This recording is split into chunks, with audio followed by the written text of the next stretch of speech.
suis en train d'accompagner un très grand invité d'honneur de l'État du Sénégal, son éminence, Cheikh Mohamed Hussein, en sa qualité de grand moufti de Jérusalem et de la Palestine. Donc c'est plutôt lui la vedette de cette visite et nous sommes avec lui dans un programme qui s'annonce très chargé depuis lundi. Donc nous sommes au 5e jour de travail et c'est la première journée où on a consacré entièrement à la visite, aux visites prévues dans les villes saintes du Sénégal, à savoir Touba, Kaolack et Tivaouane. Donc l'objectif de cette visite, c'est de renforcer le jumelage qui existe déjà en termes spirituels.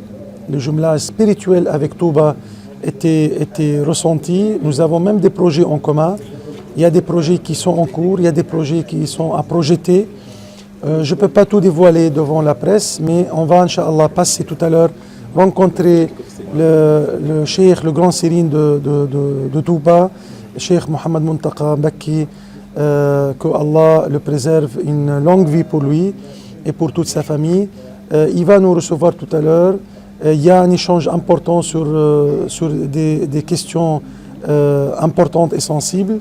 Le Moufti, au nom de Jérusalem et au nom de la direction palestinienne, du peuple palestinien, lui a réservé un cadeau, donc on va aussi le remettre, ce cadeau, au nom de cette ville sainte. Comme vous le savez, Touba c'est une ville protégée et sainte.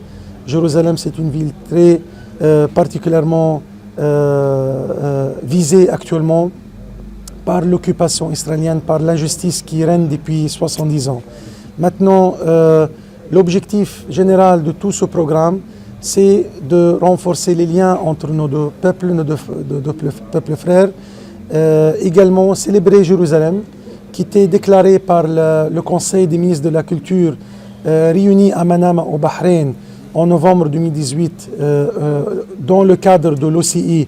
Donc à l'unanimité, Jérusalem comme capitale permanente de la culture islamique.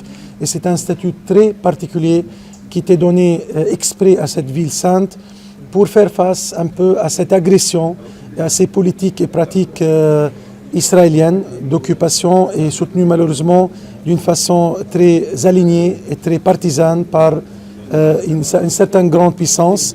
Et nous sommes là également au lendemain de la journée internationale de solidarité avec le peuple palestinien. Donc ça a marqué donc un croisement parfait entre les deux événements, Jérusalem, capitale permanente de la culture islamique, et la journée internationale de solidarité avec le peuple palestinien. Ensemble, c'est pour dire que le Sénégal n'a jamais changé son statut et ses positions, toujours constante et intacte et solide derrière le droit palestinien. Et savez-vous que cette festivité en présence de notre grand imam et cheikh était accueillie très favorablement, très chaleureusement par tous les rangs de l'État, à commencer par le chef de l'État qui nous a reçus au premier jour dans son palais, et très chaleureusement, très sincèrement. Par la suite, le président de l'Assemblée nationale, donc au nom du peuple sénégalais, lui aussi, il nous a accordé une attention très particulière. Et ce programme était également l'occasion d'ouverture de plusieurs activités culturelles et cultuelles, dont la grande exposition Jérusalem, capitale permanente de la culture islamique, que nous avons inaugurée en présence de Cheikh mardi dernier au Grand Théâtre National à Dakar. Également la très grande conférence toute populaire qui a eu lieu à l'UCAD 2, donc à l'université du Cheikh Anta Diop, jeudi matin, donc jeudi avant-hier.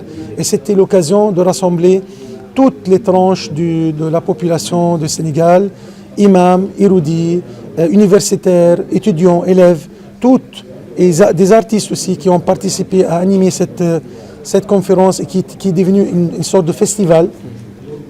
Nous avons également rencontré beaucoup des familles religieuses. Nous avons rendu visite à plusieurs mosquées.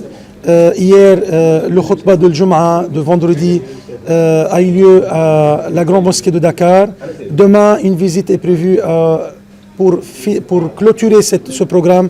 On l'a fait exprès pour couronner ce programme d'une visite importante de cette grande mosquée, la plus grande en tout cas de la sous-région, Masalik el-Jinan, qui porte le nom de livre de Cheikh Ahmadou Bamba, le fondateur de Tariqa Mouridi. Et donc, c'est pour aussi exprimer notre gratitude à cette tariqa, à son fondateur, à son histoire, parce que toute son histoire et tout au long de son histoire, les imams et les descendants de Cheikh Ahmadou Bamba portaient le flambeau pour soutenir la justice et la paix et la liberté en Palestine. Donc voilà, d'autres rencontres ont eu lieu, donc un programme assez chargé. Donc heureusement que notre imam est très solide, malgré son âge, malgré l'état de fatigue, malgré le voyage qui était quand même... il ne vient pas d'un pays proche, il vient de très loin. Il a fait 3 pays pour arriver à Dakar, donc plus de 24 heures de voyage. Il est venu quand même en pleine forme, et surtout quand il a vu l'accueil chaleureux des Sénégalais en son honneur, ça l'y a alimenté avec beaucoup d'énergie, beaucoup de force spirituelle.